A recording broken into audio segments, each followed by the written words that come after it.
Pritam Singh Lodhi party से निष्कासित हो गए हैं। पार्टी ने बाहर का रास्ता दिखा दिया है। 2 दिन पहले अपनी एक टिप्पणी को लेकर चर्चा में आए थे और बंसल न्यूज ने आज सुबह ही ये चेता दिया था कि बड़ी कार्रवाई हो सकती है। आज बीजेपी मुख्यालय में प्रीतम सिंह लोधी पहुंचे। प्रदेश अध्यक्ष वी डी शर्मा को भी लिखित में जवाब दिया। बंसल न्यूज पर ब्राह्मण समाज से भी माफी मांगी थी। तो प्रीतम सिंह लोधी जिन्होंने कथावाचकों और ब्राह्मणों पर अशोभनीय टिप्पणी की, उसके बाद उन्होंने माफी मांगी। कुछ क्या है कि नजदीक चुनाव है, कुछ कांग्रेसी लोगों ने मेरे बयान को तोड़ मरोड़ कर पेश किया है, क्योंकि चुनाव नजदीक है। भारतीय जनता पार्टी में विघटन फैलाना इनका काम है, क्योंकि भारतीय जनता पार्टी दिन पर दिन मजबूत होती जा रही है। उन्हें लग रहा था कि अब पिछोर सीट भी जाने वाली है, तो पिछोर के कुछ कांग्रेसियों ने ये षड्यंत्र रचा। अगर वास्तव में ही मेरे पूरे बयान को पूरी सीडी को देखा जाए, तब उसमें मालूम पड़ेगा मैंने किस प्रकार कहा, कैसे कहा। अगर वास्तव में उसमें मेरे से गलती हुई है तो मैं इस गलती को स्वीकार करता हूं और ब्राह्मण समाज से, पूरी ब्राह्मण समाज से मैं क्षमा याचना। चलिए, ये क्षमा याचना वाली बात हो गई, लेकिन आज वी डी शर्मा ने संकेत दे दिए थे, प्रदेश अध्यक्ष ने संकेत दे दिए थे कि बड़ी कार्रवाई होगी।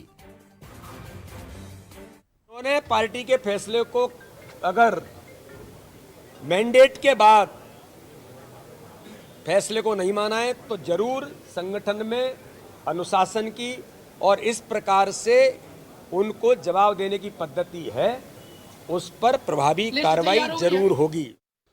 चलिए, और ज्यादा बातचीत के लिए हमारे साथ एग्जीक्यूटिव एडिटर मनोज सैनी सीधे लाइव जुड़ रहे हैं। मनोज, ये सबसे पहले समझ लिया गया था कल बयान के बाद ही कि एक बड़ी कार्रवाई हो सकती है, और आज सुबह ही बंसल न्यूज ने संकेत दे दिए थे।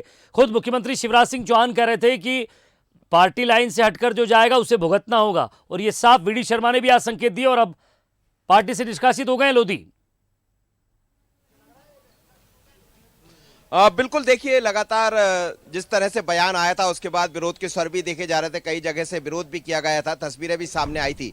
और भारतीय जनता पार्टी समझती भी है, और ये ऐसे दौर में हुआ है जब 2023 का चुनाव है, तो एक समाज वर्ग के लिए ऐसा कहा जाना, जैसा प्रीतम लोधी ने कहा, हालांकि बाद में उन्होंने सफाई भी दी कि मेरे को उसको तोड़ मरोड़ के दिखाया गया, जैसा विजय हमेशा होता है कि पहले बयान आता, बाद में व्यक्ति अपनी सफाई देता है। लेकिन अब भारतीय जनता पार्टी ने उनको निष्कासित कर दिया पार्टी से, और ऐसा ही संकेत वी डी शर्मा प्रदेश अध्यक्ष ने जब प्रेस कॉन्फ्रेंस ली थी उस दौरान कह भी दिया था कि हम वरिष्ठ नेताओं के साथ बैठकर, बीजेपी के तमाम नेताओं के साथ बैठकर ये हम निर्णय लेंगे कि उनके खिलाफ कार्रवाई की जा सकती है। तो अब कार्रवाई हो गई है, उनको निष्कासित किया है, और मैसेज बिल्कुल साफ है भारतीय जनता पार्टी का कि जो भी इस तरह के बोल बोलते हैं वो बोल से बाज आए।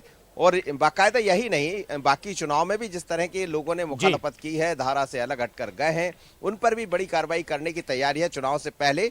ऐसी बीजेपी कोई गलती नहीं करना चाहती, और शायद उसी का सीधा असर है, सीधा मैसेज है प्रीतम लोधी का निष्कासन। जी, एक तरफ केंद्रीय नेतृत्व तो शिवराज सिंह चौहान पर भरोसा जता रहा है, वो 200 पार का नारा दे रहे हैं, तो दूसरी तरफ ये कार्रवाई जरूरी थी क्या मनोज? क्योंकि पार्टी एक लाइन खींचना चाहती है कि आपने अगर पार्टी के गाइडलाइन या उसके भरोसे को कहीं आर पार किया तो आप पर बड़ी कार्रवाई होगी। बाकी लोगों के लिए भी ये संदेश है।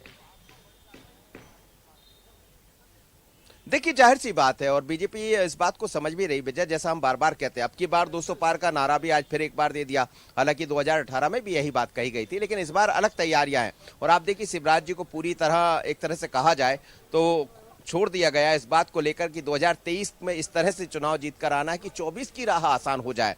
यानी 3 स्टेट बड़े महत्वपूर्ण है, राजस्थान, मध्य प्रदेश और छत्तीसगढ़, और उस बीच में कहीं ना कहीं चीजों को भी समझना पड़ेगा। जो पार्टी के ऐसे नेता है जो पार्टी की छवि खराब कर सकते हैं, किसी वर्ग को नाराज कर सकते हैं, और इसलिए सीधा मैसेज है तमाम कार्यकर्ताओं के लिए कि कोई ऐसी बात ना कहें। वरिष्ठ नेताओं के लिए भी ये बात कही जा रही है कि वो भी बोलने से पहले समझे, आप पार्टी में है तो पार्टी की बात कीजिए, लेकिन किसी समाज वर्ग विशेष की बात ऐसी मत कीजिए। और ये किसने हक दिया है? और इसलिए बीजेपी ने बड़ी गंभीरता दिखाई है और निष्कासन भी किया, और एक तरह से बड़ा मैसेज देकर साफ कर दिया कि हम 2023 में किस तरह बढ़ने जा रहे हैं। ना तो कोई लापरवाही मंजूर की जाएगी और ना ही कोई ऐसी कोताही। उसका उदाहरण शायद प्रीतम लोधी की जिस तरह से निष्कासन किया गया वो दिखाई देता है। चलिए, ये कार्रवाई जरूर लगता है मनोज नज़ीर बनेगी, क्योंकि पार्टी में अब सीधा और साफ संकेत चला गया है, चाहे आप विधायक हो चाहे आप कोई भी हो, पार्टी गाइडलाइन से हटे की कार्रवाई जरूर होगी।